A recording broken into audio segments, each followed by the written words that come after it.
Hello everyone, it's another episode of Mike and Marnell, just talking mortgages. Today, we know how hot the market is with one families, but there was a topic we wanted to go over that I've seen other loan officers' content talk about potentially investing in a 3 and 4 families. Yeah. Now Marnell, can you tell me, what's the type of content you've been seeing out there when you see content like that, when they're suggesting borrowers to try to take out a loan for a 3 and 4 family? And some of these borrowers, they have to be really dependent on the rental income. Right. How do you feel about that? Well, for me personally, what I always go over with a client is their payment. Like, what are you comfortable making on a month-to-month payment from now until the next 30 years? And if that over exceeds your budget, then we really have to look at what would make sense for you to go to that number. And often I hear people talk about, well, I'm looking at a 2-family now. I'm seeing a lot of content about getting a 2-family to pay my mortgage for me. Yes. And look, in a state like New York, it's a little bit tricky to 100% focus on that being where you're going to get most of your money from. Mainly because New York is a renter state. Yeah, personally, I'm not saying we want to do every deal, but sometimes we deal with clients that have a lot of different personalities. Yeah. Some people don't care; they'll take out their max loan amount, and then some people are very cautious with their budget and they stick to their budget. Mm-hmm. But sometimes, a person doesn't realize how much they can qualify for, especially when you're looking at 3 or 4 units. All that rental income that's being factored in.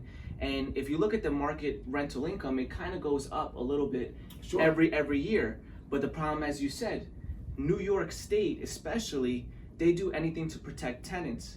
So if you're gonna do a huge investment like that, we just want you to really factor in everything, be safe about your investment. Listen, we all have to take risk in life. That's how you make it to the next milestone, closer to success. Yeah.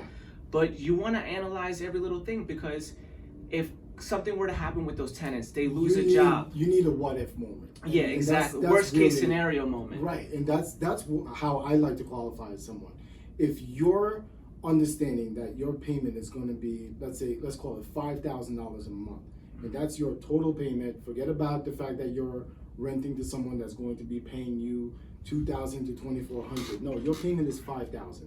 So long as you understand that that's your payment, and whatever else you get to help you pay that mortgage is just extra, fantastic. But you need to understand that you are obligated by the mortgage bank to pay $5,000 a month. So when that person doesn't pay you the $2,000 to $2,400 that the rent is, you need to come up with $5,000 still. So if you're used to $2,500 being the monthly payment that you're doing, and then someone else is tacking on another $25 in terms of rent to help you out, exactly. That's where you're going to run into some issues. I wouldn't be so overly dependent on the rental income that you're going in for. Absolutely. And then, when you do move forward and get that investment property, you want to make sure that you're vetting all the tenants, that you're checking their credit scores, that they're people that are reliable, that they've been working at the same job for 10 years plus. I'd make sure I would have the most perfect tenants that I could find, because like I said, if there's one little thing that goes wrong, I've heard many different stories of tenants tweaking the fire alarm, mm-hmm. tweaking the toilet system, just so they could live rent free.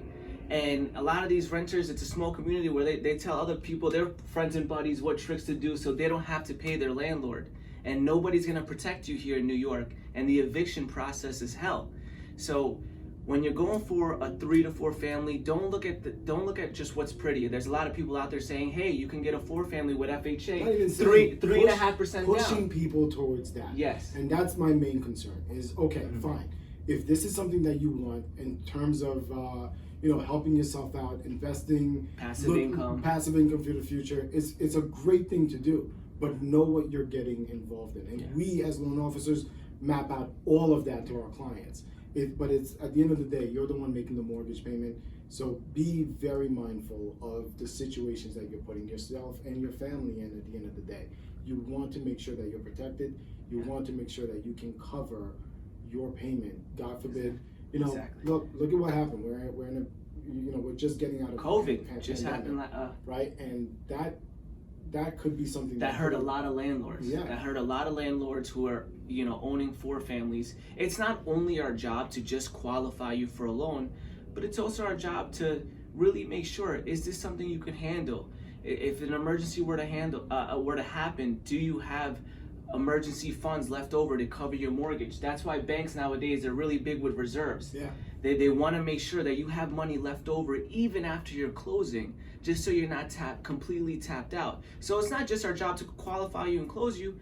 We want to make sure that you have a mortgage that still lets you live your life, still lets you go on vacation, still, you're not working just to pay for a mortgage.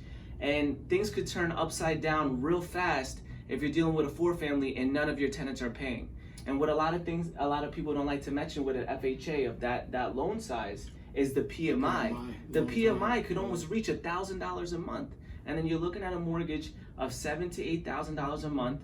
That could probably even supersede the income you're making. But when you qualified with that specific loan officer at the time, it was all because of the rental income that got you to the closing table. Yeah. So just be mindful, be careful. I want to reiterate, we're not saying not to go for that investment property. We're not saying to not go for that investment loan, but just be careful and make sure, like I said, you're vetting all your tenants, you're checking out your expenses, your utilities, and know that you could handle it. Guys, Mike and I, I can speak for Mike just because we're in the same office.